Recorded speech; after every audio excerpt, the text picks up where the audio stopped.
カメラを始めたばかりの頃の自分に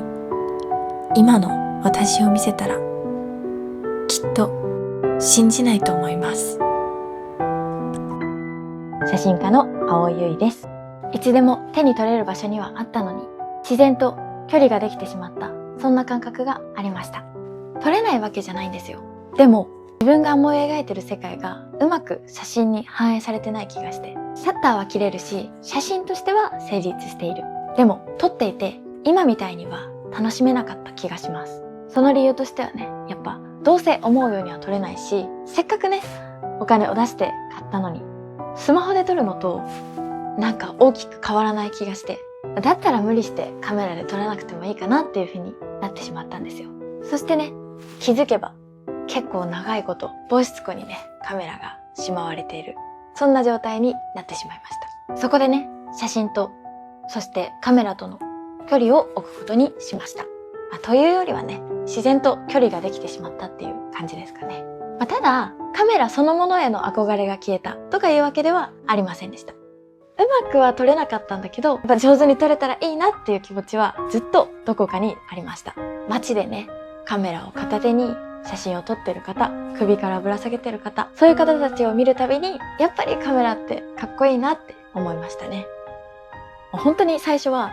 ただかっこいいなって、持ってる自分がかっこいいなっていう、そんなところから始まったわけなんですけど、少しずつ使ううちに日常の中にある美しい瞬間だったり素敵な景色を残したいっていう、そんな気持ちが出てきました。特別な場所じゃなくても身近な世界の中にある美しさだったり、そこをねちゃんと切り取れたらいいなっていうふうに思うようになったんです。それがね、今私がメインでスナップを撮る理由にもなっています。そういって写真を撮る中で、ただ撮るだけじゃなくて自分が感じていることだったりとか考えていることを何か形に残せないかなと思って、写真活動のね一環として2023年の9月から YouTube を始めました。本当にカメラを持つ人が1人でも2人でも増えてくれたらいいなってそう思ったんです。その頃にはね、カメラに少しずつまた興味が戻り始めていました。少し遡って話をすると、実はね、私が一番最初に買ったカメラもソニーなんです。一方で写真ではうまくいかず苦戦していたのもまたソニーです。それでも自分と同じように写真で悩んでる人を見て、もう一度ソニーと向き合ってみたいと心から思いました。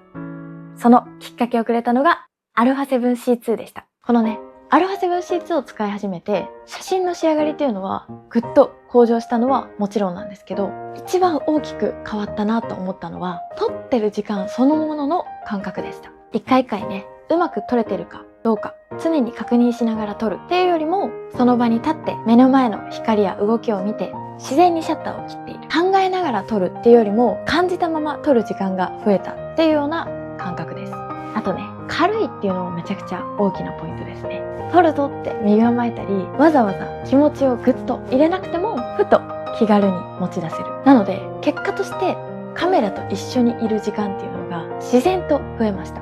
オートフォーカスについても細かく意識しなくても視線に自然とついてきてくれる、そんな感覚がありました。そしてスナップだけではなく、それまで経験がなかったポートレートなど新たな撮影にも挑戦してみたい、そんな気持ちが自然と湧いてきました。以前投稿した動画の中で α7C2 の購入理由についてこのように話したのを覚えていますか？本当に好奇心に突き動かされ、こちら購入した感じですね。そうです。α7C2 は私のやってみたい、挑戦してみたいっていう好奇心に寄り添ってくれる、そんなカメラです。そしてカメラを使う人を増やしたい、私の拙いけれどまっすぐな思いを受け止めてくれたのがソニーでした。次世代のスタンダードである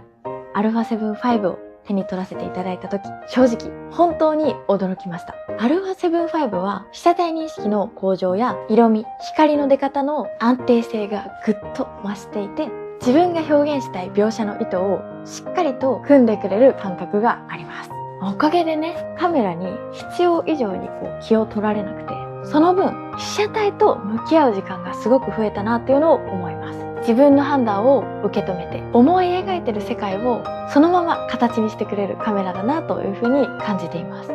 このカメラならもっと遠くまで行けるかもしれない、今までとは違った景色が見れるかもしれない、そんな感覚がありました。そして今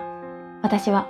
大きな場所に立とうとしています。CP プラス2026ソニーステージへの登壇が決まりました。カメラを始めた頃の自分に今の私を見せたらきっと信じないと思います。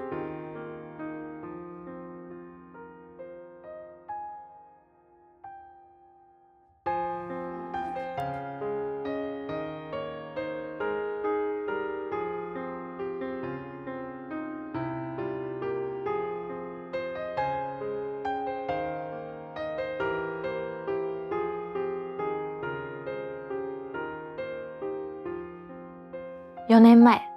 カメラを一度諦めた私が日本のカメラの祭典の、そして一番大きなステージに立つ。正直、怖いです。私なんかがって思うこともあります。でも、あの日、私が α7C2 に出会って救われたように、私の言葉や写真が誰かの一歩を踏み出す勇気になるのなら、私は全力であのステージで伝えたいと思います。ここまで私を連れてきてくれたのはソニーのカメラたちと、そして何よりずっと私の活動を見続けてくれた皆さんです。2026年横浜でソニーのステージでお会いしましょう。今の私にしか撮れない、今の私にしか語れない景色を全部持っていきます。